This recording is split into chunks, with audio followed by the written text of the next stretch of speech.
میرے پورے مسلمانوں سے اپیل یہ ہے کہ ہم تمام کو ایک پالیسی اور ایک اصول بنانا چاہیے کہ ہمارے مسجدوں میں جو 65 سال کے اوپر ضعیف ہیں ان کو ہم روکے کم سے کم 1 جون کے پورے مہینے ختم ہونے تک، کیونکہ ان کے جسم میں امیونٹی کم ہو جاتی ہے، مختلف خدا نخواستہ اگر ان کو ڈائبٹک ہے، بیماریاں ہیں، تو باڈی میں وائرس سے مقابلہ کرنے کی طاقت کم ہو جاتی ہے۔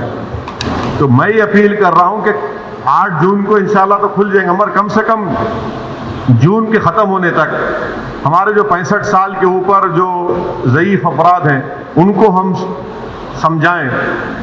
ان سے ریکویسٹ کریں کہ کم سے کم جون کے ختم ہونے تک آپ تھوڑا مسجد کو مت جائیے، گھر میں نماز پڑھیے۔ جو نوجوان ہیں جو ذرا مسجدوں کو کم جاتے، اب وہ جا کر مسجد کو آباد رکھے۔ تیسرے یہ کہ مساجد میں اگر کارپیٹ ہے اور اس کارپیٹ کو نکال سکتے آپ تو فوراً نکال کر پتھر کے اوپر نماز پڑھنا چاہیے، کیونکہ کارپیٹ میں ایپیڈیمولوجسٹ اور جتنے ہیلتھ ایکسپرٹ سے ڈاکٹرز وہ بولتے ہیں کہ کارپیٹ میں بہت سے جراثیم جم جاتے اور اس سے ہو سکتا ہے کہ خدا نخواستہ کسی کو وائرس لگ سکتا۔ تو چوتھی بات کام ہم کو یہ کرنا چاہیے کہ مساجد میں بیت الخلاء اور وضو کا انتظام نہ رکھیں، کیونکہ وہ وضو کرتے کلی کرتے اور پھر آپ آ کے نماز پڑھتے تو لوگ گھر سے ہی اپنے وضو کر آئیں، اور نماز جب پڑھیں گے تو نہیں معلوم مفتی اکرام کو فیصلہ کرنا ہے کہ اگر پوری دنیا میں جہاں جہاں مساجد کھولے گئے، چاہے وہ مسجد نبوی ہو، حرم شریف مکے میں ہو، یا ٹرکی ہو، یا دوسرے مقامات پر، ہمیشہ کی طرح جو کھندے سے کھندا ملا کر سب بنتی تھی ویسا نہیں بن رہی اب۔ تو کیا مفتی اکرام یہ فیصلہ دے سکتے پورے ملک میں کہ بھائی جب 8 تاریخ سے مساجد کھولے جائیں گے تو سوشل ڈسٹینسنگ کو برقرار رکھتے ہوئے ہم سب بندی کریں نماز کی؟ یہ ہمارے مفتیوں کو سوچنا پڑے گا کہ کتنا یہ کر سکتے کیا، کیونکہ مختلف ممالک میں ہو رہا ہے۔ تو میں تو گزارش کروں گا ہمارے علماء سے کہ وہ بھی اس کا فیصلہ کر لیں، مگر دوسرے جو 4 چیزیں میں کہا ہوں اس پر یقیناً غور کریے آپ۔ میں کسی سے نہیں کہہ رہا ہوں کہ مسجد کو مت جائیے،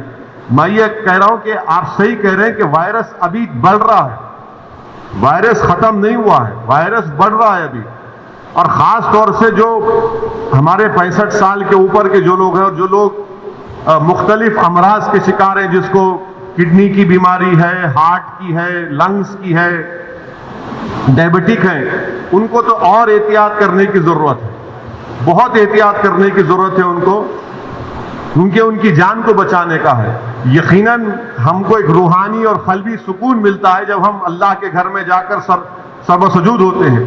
مگر اسلام کی اہم تعلیمات بھی ہے کہ جان بچائیے،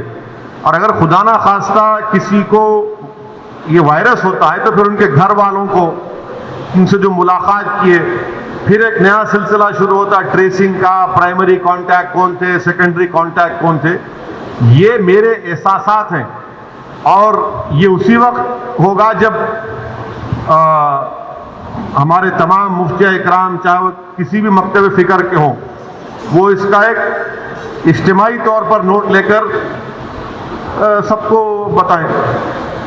A1 ٹاؤن شپ کی ایک اور نئی پیشکش، جہانگیر پیر درگاہ سے 2 کلومیٹر پہلے ملٹی نیشنل کمپنیز کے قریب، جو کہ بالکل آبادی سے لگا ہوا، بنگلور ہائی وے سے صرف 5.5 کلومیٹر، BT روڈ سے لگا ہوا، تمام ڈیولپمنٹ کے ساتھ 5,50,000 میں 100 گز کا پلاٹ۔ A1 ٹاؤن شپ میں آپ کا یہ چھوٹا سا انویسٹمنٹ آپ کا اور آپ کے بچوں کا مستقبل بدل سکتا ہے۔ آج ہی تشریف لائیں اور A1 ٹاؤن شپ کے اس پروجیکٹ سے فائدہ اٹھائیں۔ Office at pillar number 235 opposite fisheries department, Rajendra Nagar, Hyderabad.